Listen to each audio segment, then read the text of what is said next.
დღეიდან აჭარის ჯანდაცვის სამინისტროს გეგმიური ჰოსპიტალური მომსახურების პროგრამის ფარგლებში ონკოჰემატოლოგიით დაავადებული პაციენტების მკურნალობაც დაფინანსდება. აჭარაში მცხოვრებ 18-დან 60 წლამდე მოქალაქეებს და 65 წელს ზემოთ ასაკის მამაკაცებს ქიმიოთერაპიის, სხივური თერაპიის, ჰორმონოთერაპიისა და სტაციონარული მომსახურება ულიმიტოდ გაეწევათ.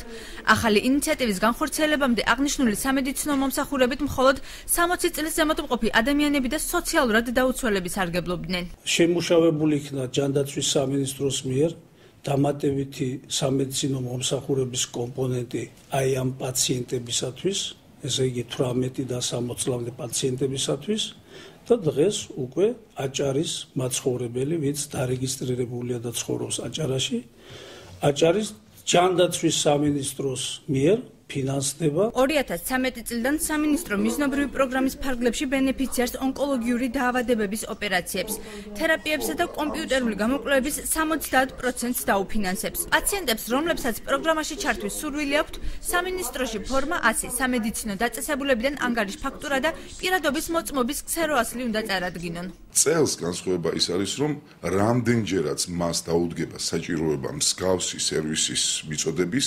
იმდენჯერ დააფინანსებს სახელმწიფო ამ შემთხვევაში ჯანდაცვის სამინისტრო ონკოჰემატოლოგიით დაავადებულ პაციენტებს. თანაგადახდა არის პაციენტის მხრიდან 30%, 70%-ს ფარავს სახელმწიფო. მიმდინარე წელს სამინისტრო სულ 12 პროგრამას ახორციელებს. უწყების პროგრამული ბიუჯეტი 5.818.700 ლარს შეადგენს. სამინისტრო წელს პირველად მაღალმთიანეთში სამედიცინო პერსონალის მატერიალური წახალისების, სმენადაქვეითებულ მოქალაქეთა სმენის აპარატებით უზრუნველყოფისა და მიუსაფარ დედათა და ბავშვთა თავშესაფრის უზრუნველყოფასაც განახორციელებს.